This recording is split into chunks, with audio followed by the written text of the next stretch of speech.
Okay, so now we're ready for our first recording. And first of all, I want to say hello to everyone listening to the content that we are creating on this channel. Um, we're so happy to be here, and this is going to be our first video on this channel, which is entitled Interpret the Word.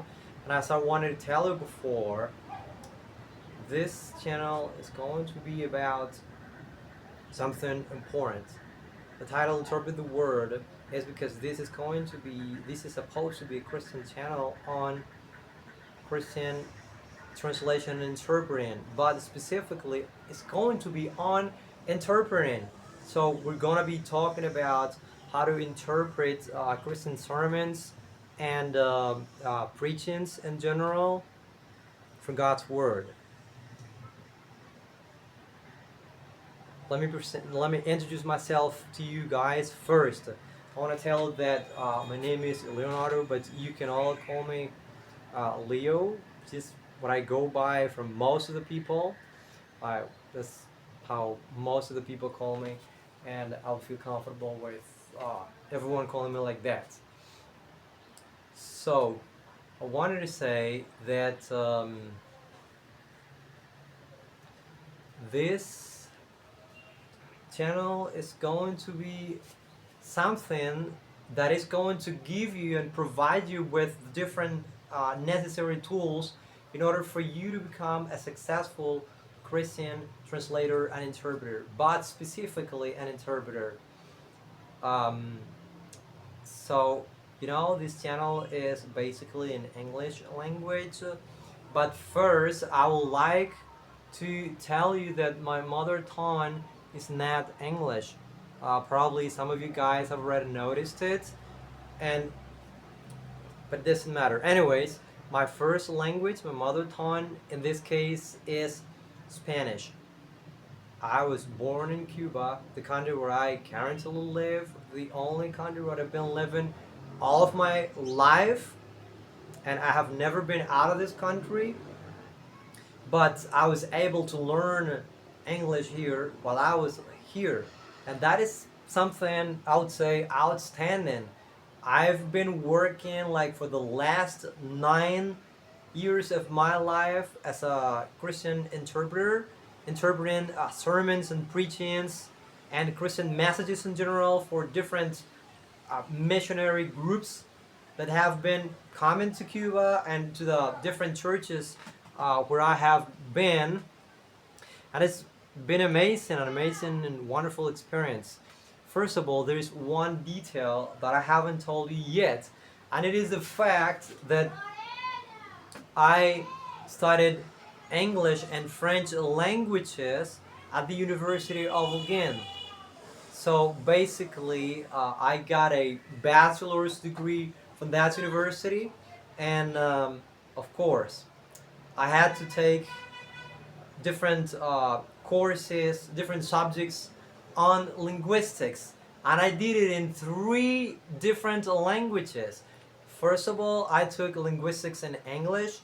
Second of all, during the second year of my major, I took linguistics in Spanish, and third of all, but last of all, but not least, last but not least, as we say, I also took French linguistics, and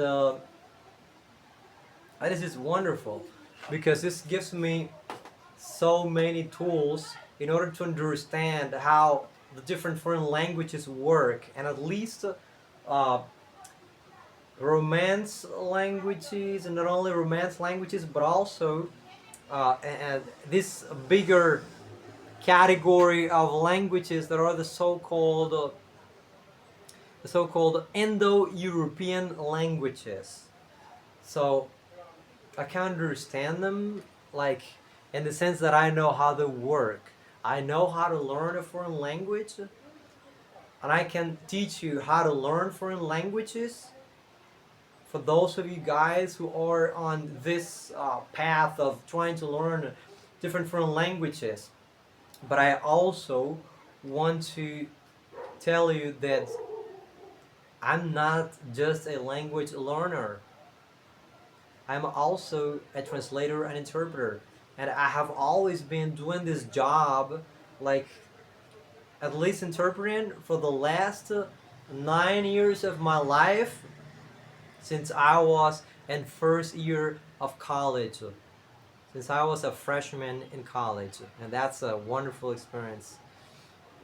But more recently, for this last couple of years, I've been working also as a translator, and I was able and I had the pleasure to translate a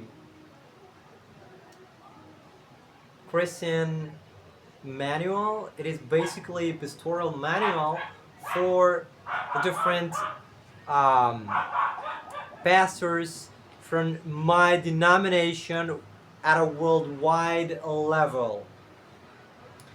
And yeah, it's nice.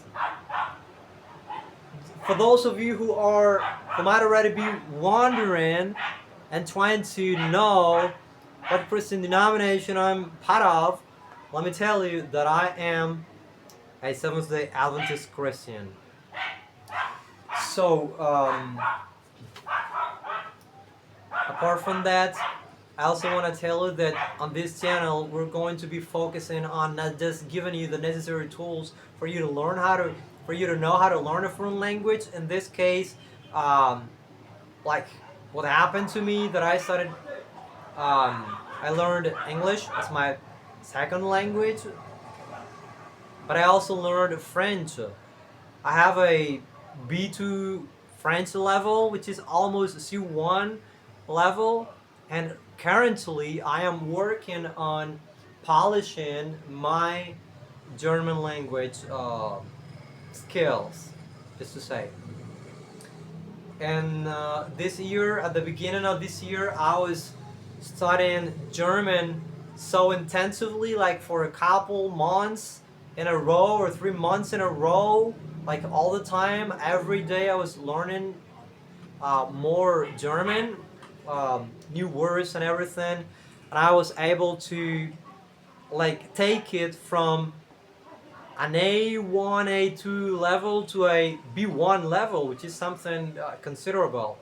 And yes, now I'm working on that, working on polishing uh, that B1 German level, and also, of course, working on taking it to a C1, something that is going to give me the ability and the necessary skills to become, yes, what I like doing in life as a job, a translator and interpreter. You guessed it correctly.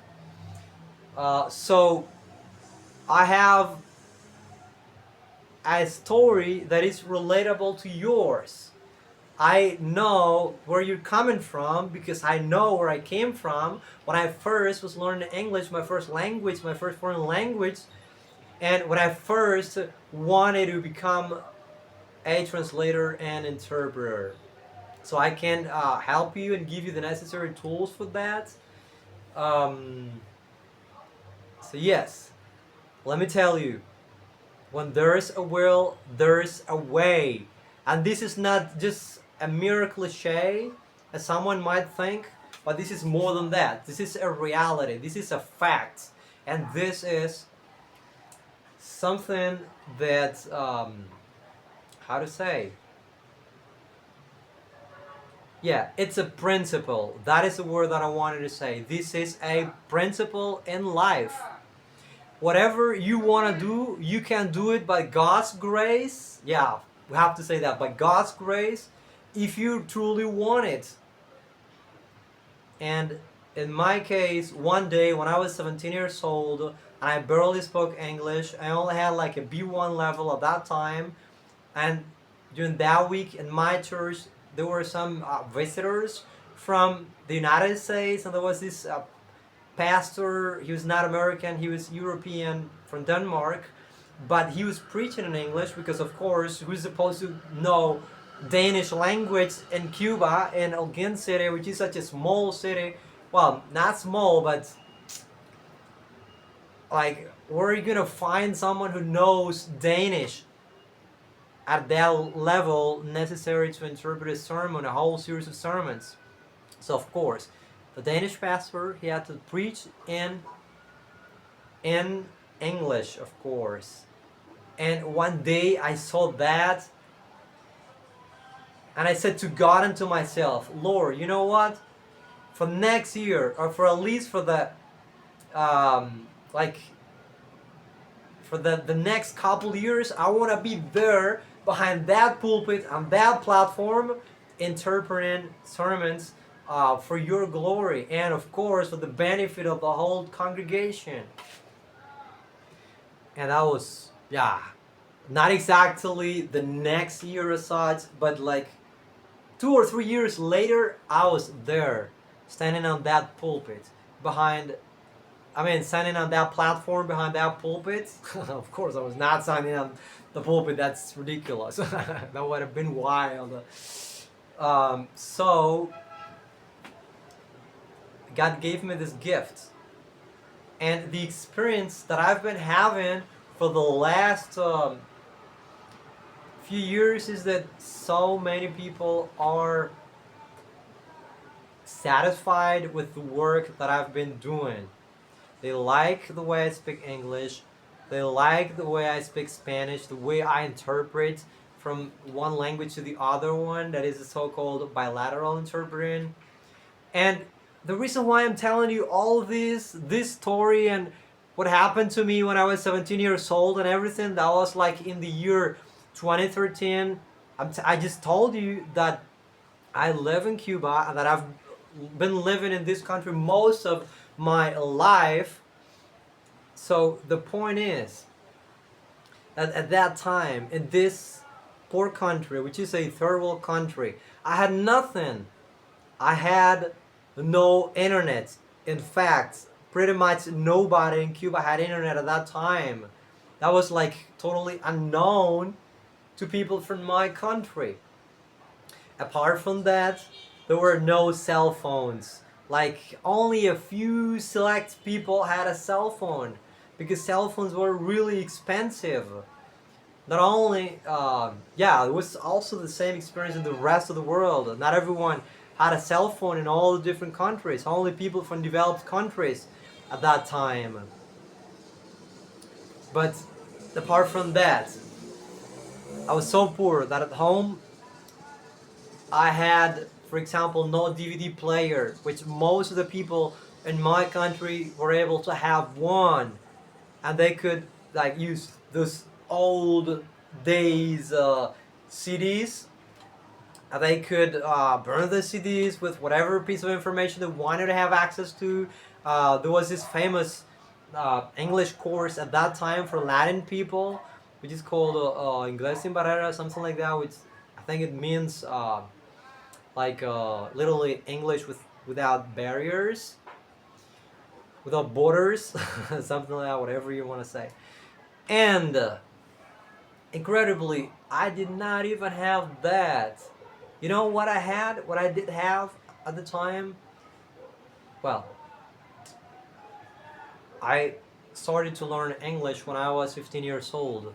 And at that time, I only had, when I was 15 years old, that I first started on this beautiful and wonderful path, I only had a small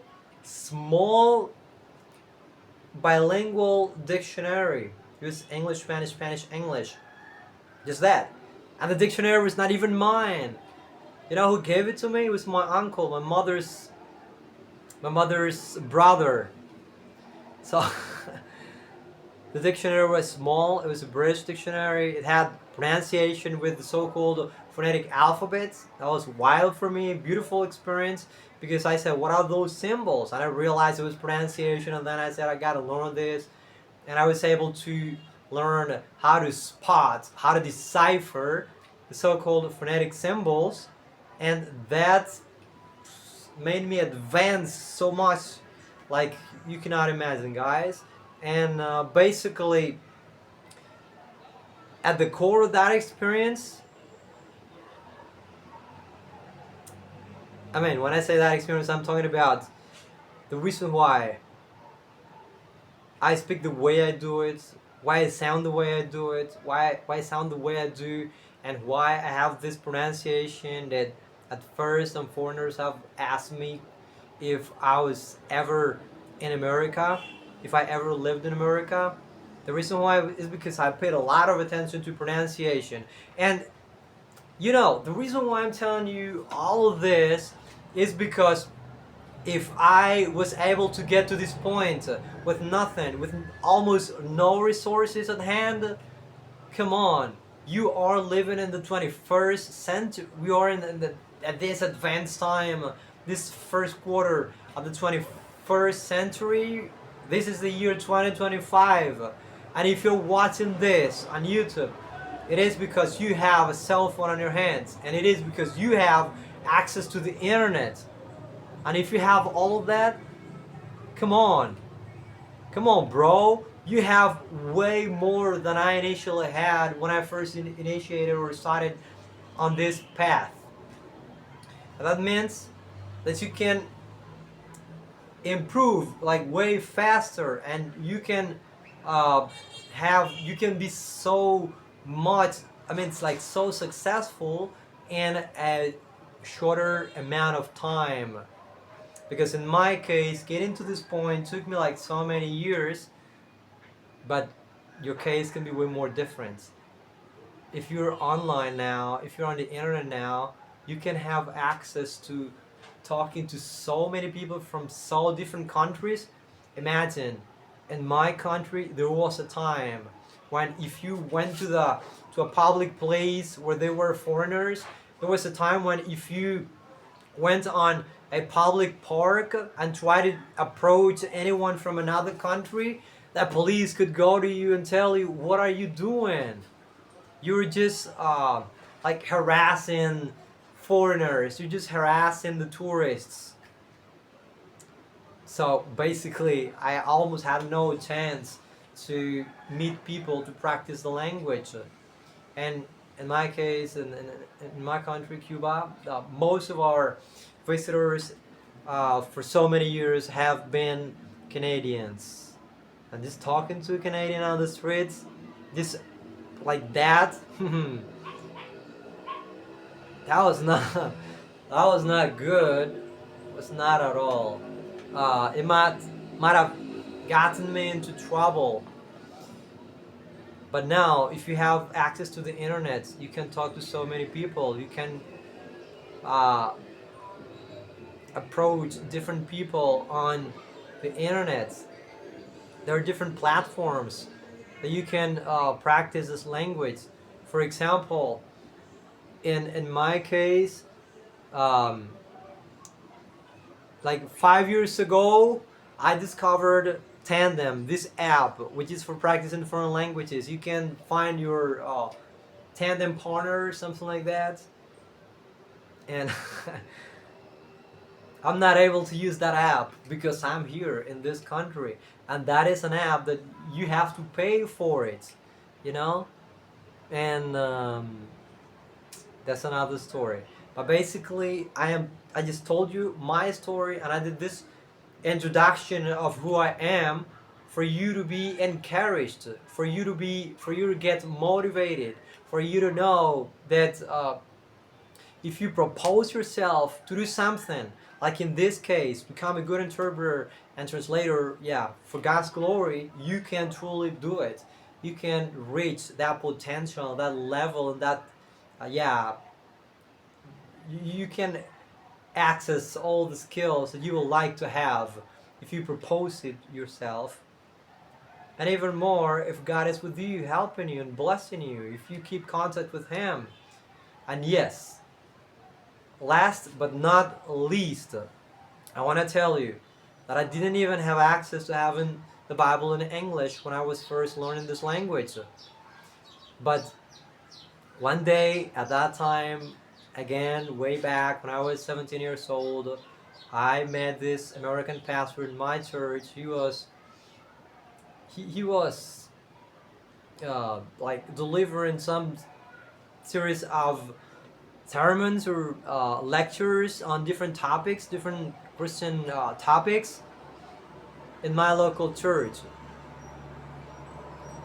And I said, Pastor, could you please share with me a Bible, an English Bible? And he said, okay, tonight when I go back to my hotel, I'm gonna ask the rest of the team if one of them has a Bible, and if nobody has an extra Bible, at the end of the week, I'm gonna be giving you mine. The next day, I'm sorry, nobody has any extra Bibles in English. So don't worry, I will give you my Bible at the end of this week. And that guy, I don't know if he's still alive, but his name is Pastor Mike Coley. I just know that he was from Florida. Remember, not sure if he was from Miami or Tampa. I'm not sure. Just know he was from Florida. But yeah, thank you, Pastor. In case you are seeing this, or in case someone from your family is looking at this, is watching this video, or in case that someone who knows him is watching this video, I want to say thank you for sharing that Bible, because that Bible made me learn so much. Like, I devoured it literally, and that poof boosted my English level. And if you are a Christian, my friend, you can do the same, brother or sister. You can do the same, and it's going to skyrocket your English level in this case. So pretty much this is all for today. Pretty much everything I wanted to share with you. So let's see you on a next video. And please don't forget to comment, subscribe, and like. Bye, and God bless you abundantly.